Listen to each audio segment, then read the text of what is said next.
This week's best MMA bets, we're talking UFC Vegas 49 and Bellator 275. Good main events for both. In the UFC, we got Bobby Green, Islam Makhachev. Bellator, it's Gegard Mousasi versus Austin Vanderford for the middleweight title there. Some good potential betting plays. We'll talk locks, dogs, props, and parlays. Make sure you guys smash that like button if you're new, subscribe, turn those post notifications on, and make sure to share the video as well. And let's jump right into the locks section here.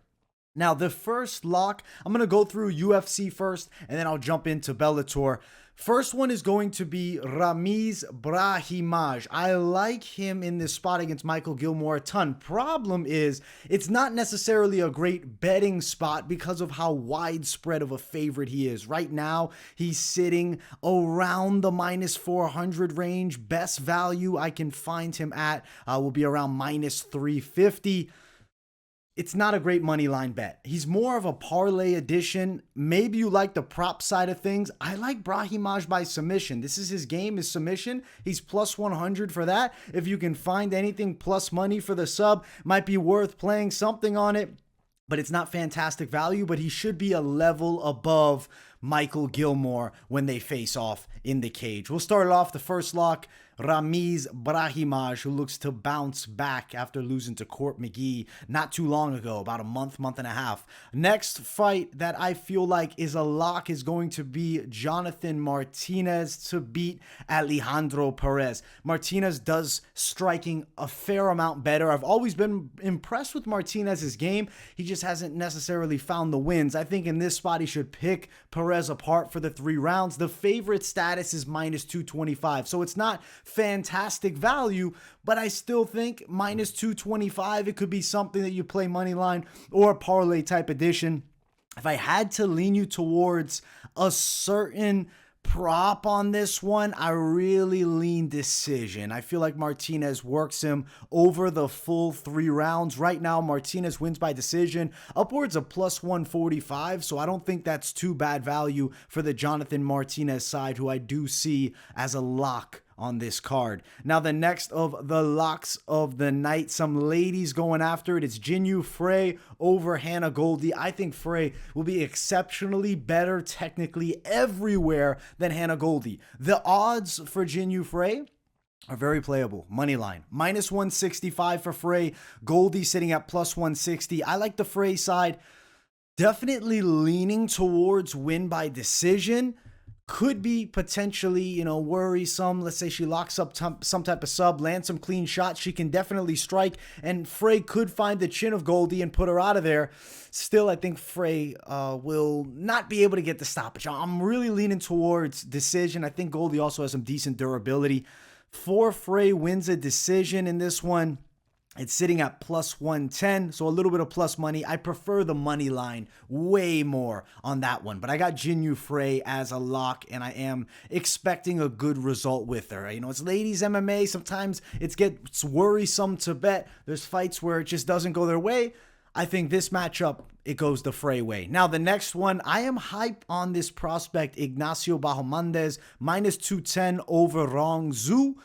At minus 210, he's an okay play straight. I think parlay edition, he could be a good play. Now, as far as method of victory, it's going to be hard to finish wrong. Of course, I think Bahamondes could do it, but I really am leaning the decision side, plus 165 for Bahamondes decision. For knockout, it is plus 200. I'll mention it. More like money line here, maybe a decision stab, but I like money line. I think it would be a riskier play if you're trying to really Mystic Mac it and pick method of victory between these two. Now, the next of the locks of the night, another UFC fighter, Josiana Nunes, to fight short notice replacement Romana Pascual. I think Nunes should run through her, though Pascual does have a bit of a height and reach edge. Nunes is used to being the shorter girl. Go back to that Bia Malecki fight. She gave up nearly a foot in height, knocked her out in the first round. I think she's going to knock out Pascual here. She's a minus 200 favorite for the knockout prop. You're getting plus 100, so it's not fantastic.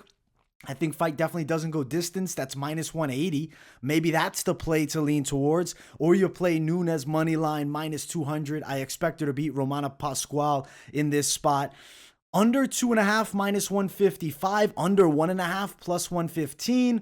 Definitely see Nunes being the one getting the finish, and I'm picking her for the W. I like her as a lock. The final lock is going to be a situation where, I guess it's not the final lock overall, it's the final UFC lock, but it's a situation where it's like almost unplayable. Islam Makhachev is a minus 800 favorite over Bobby Green. I think Makhachev definitely wins. I'm seeing him winning by submission. I'm liking it in the second or third round. Looking at submission for Makhachev, value is not significantly good, but it's significantly better than money line. It's plus 100. Makhachev wins by submission. It's okay. I don't love it. If you want to round play it, which is really Mystic Macking it and super dangerous, you can find round 2 plus 390 and round 3 plus 700. Bobby Green by knockout side is upwards of plus 1100. I know some people are going to be taking a stab at Bobby Green for a fun play. I wouldn't hate it if you did, but I think Makhachev majority of the time is going to beat Bobby Green here.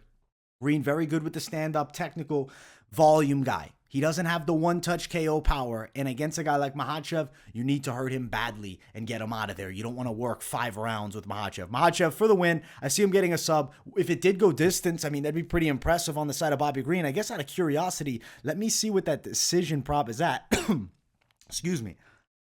Decision prop for the side of Makhachev sitting at, we can find this here, plus 340 if it went the full 5.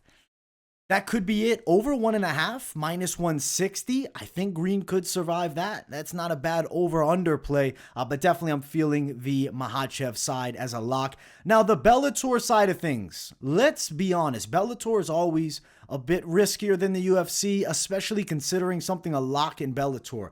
Looking through the card, yes, Khasan Magomedsharipov should definitely win, but he's a minus 1,000 favorite. Not really worth a touch. Syrian Clark, I expect him to win. He's minus 400. He's not experienced enough for me to want to throw down at that tag. Jornel Lugo, minus 400. He's another one. Yeah, very widespread odds, so it makes it hard to even parlay these guys up. You look at the earlier prelims, there's guys you're expecting to see win. The value is just disgusting. Derek Kelly, not even debuted yet, but he has a lot of hype behind him, minus 330.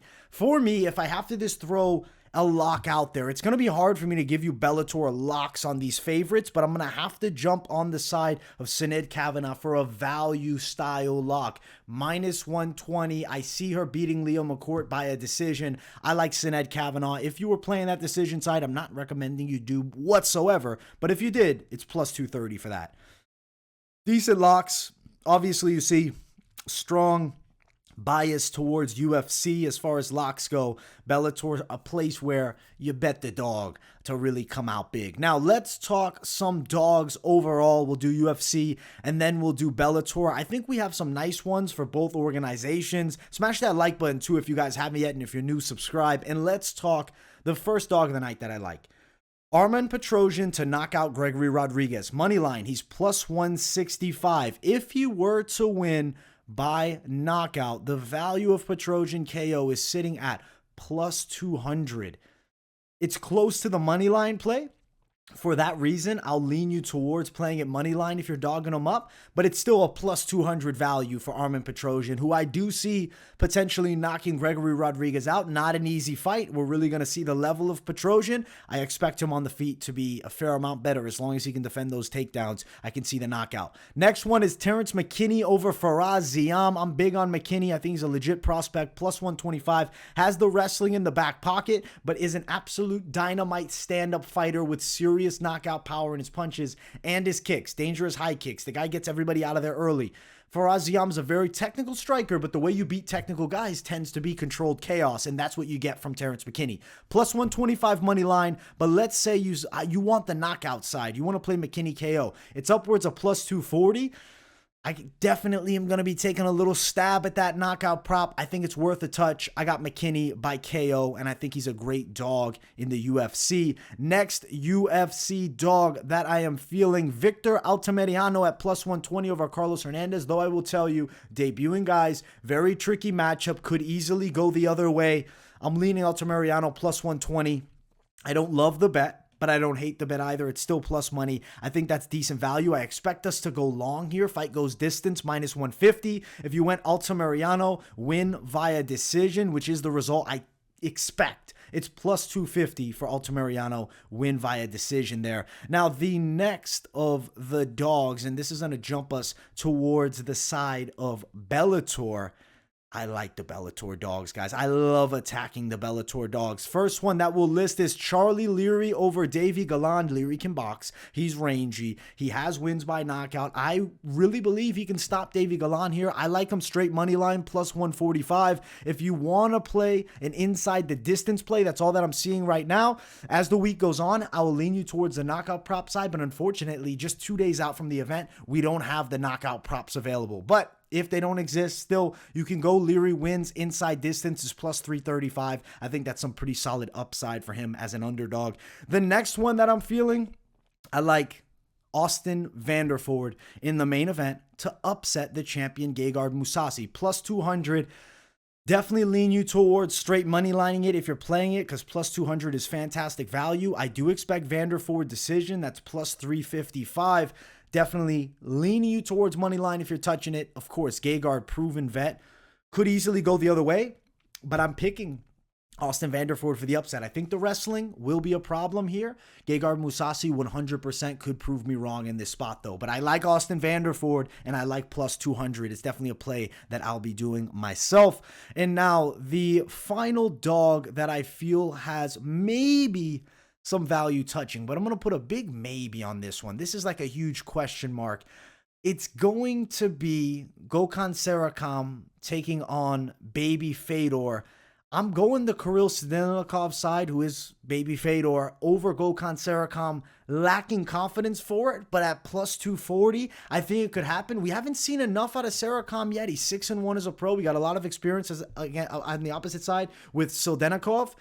Plus 240 value might be worth a touch. I don't like any method of victory stuff on this one. I could see, though, over 1.5 as a prop, plus 130 being a potential casher. Maybe something to look at there.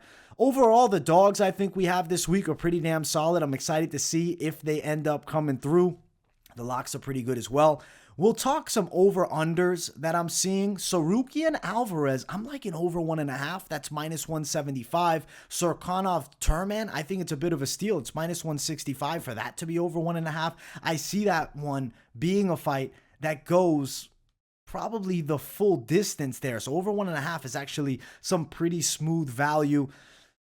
As far as over-unders, you know, for some of these other fights, like the Makhachev versus Bobby Green fight, it's around minus 160 to minus 175, over 1.5 on Makhachev Green. It's definitely better than a money line play on Makhachev, because there's really nothing you can do to get me jumping on the money line side of things. A lot of the other ones, odds are a bit on the wider side. Petrosian and Gregory Rodriguez, if you go under 2.5, I just have to note this because it's super wide, minus 270. They are not expecting that fight to go the distance. Neither am I. I think somebody's going to sleep in that matchup, and I'm actually very excited to find out who it's going to be.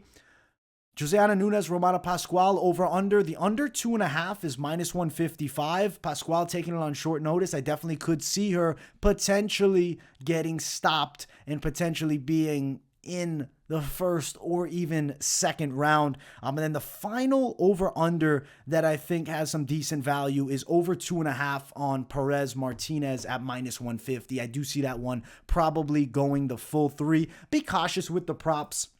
Be cautious with the over-unders, but there's some money to be made. Play it intelligently. And of course, we got to finish with the parlay side of things. We'll be parlaying up some fighters. You can do cross parlays with UFC and Bellator. As far as like lock style parlays, which don't even exist, but 2-3 fighters maximum is what I'll lean you towards. I like Jinyu Frey and Ignacio Bahamondes at plus 130. Those two, that's a play that I like a lot. If you want to add fighters on top of that, you can add Josiana Nunes on top of it. Also Jonathan Martinez, you're looking at about plus 380 value if you add those 4, but it gets riskier and riskier the more you add these parlay fighters. If you are going to parlay things up, I really suggest diving deep and digging yourself to make sure you're feeling the same confidence on these plays. Normally, before I finalize a parlay is after the weigh-ins. That's how I like to do it. I like to really sit on it, see how they look, and then make my final decisions. Martinez, Frey, Nunes, Bahamondes, Bahamondes and Terrence McKinney, who's a dog, is plus 860.